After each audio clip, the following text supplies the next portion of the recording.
Hello, hello mga kamanay! Magandang bukas! Welcome sa Kusina ni Manay TV!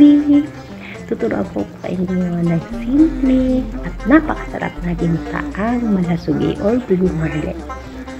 So, kung nag-craving ka din sa isang ginataang isda, abay perfect na perfect ito sa iyo. Simple lamang po ang mga ingredients at hindi na kailangan ng napakaraming mekos-mekos. Tara, simulan po natin. So, dahil po nandito po ako sa gitnang silangan, so nahirapan ako maghanap ng gata. So, yung gata na nasa lata yung pinili ko. At ito po yung blue marlin. Ayan, isa lang nahiwa yan, pero Diyos ko po, napakakapal at napakalaki. Ayan, hiniwa ko lamang po siya sa apat dahil malaki nga po. At dahil nga po, hindi po ako nagpiprito ng isda sa loob ng bahay, sa likod ng kusina ko na dito sa labas. Ayan. Kaya pasyente naman sa background. Yan, may basura pa. Yan, napakalakas po ng hangin that time. Ayan, hirap. Yung ito dyan at talaga hindi naman namamitay pero mahirap makita agad yung isda. Gawa ng kasong hangin. Anyway, yan. Sa aking magbibilang. Pinayagan ako magpipilian. Ayan. At syempre po, balik na tayo sa ating kusina para maluto na natin. So, ayun po ang ating prinitong isla. Ayan, naghanda lamang po ng maraming luya, bawang at sibuyas. At syempre, ang ating sili para mag-kick ang ating ginataan. At syempre, talong, sitaw, at may lettuce na rin dyan at pechay. At syempre, ang ating coconut milk. At ang mga spices na kakailanganin natin, simple lang.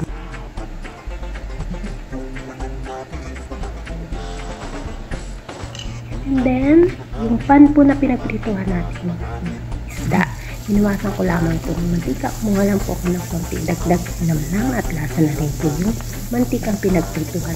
Inuna ko lang po dyan ng luya at nang lumabas na po ang kanyang aroma, isinunod ko na po ang ating bawang at sibuyas. Ayan, at nang medyo maluto na, isunod ko na po ang sili. Ito po kasi sili na to is hindi po talaga siya maanghang. Hindi ko alam kung bakit. In fairness, wala po siyang kaanghang-anghang.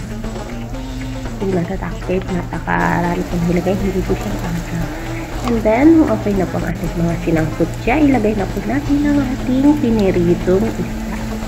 Kahit ano naman pong isda, pwede naman po kung ano pong available na isda na meron kayo dyan. Abay, go na go.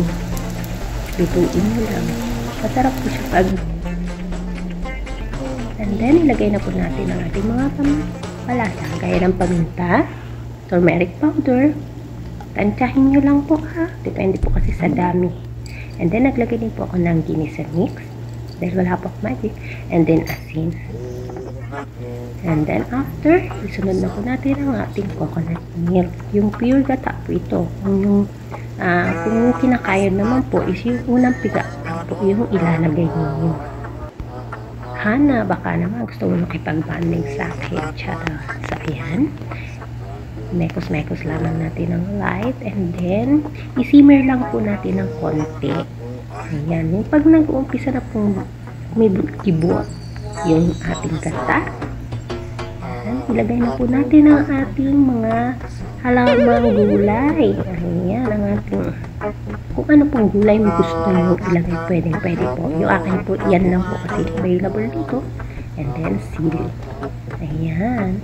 Tingnan po natin at ilulubog-lubog po natin ang ating mga gulay para talagang maluto. Wow. So, at this time po, sisiguraduhin nyo lang po na lutong-luto po yung gata.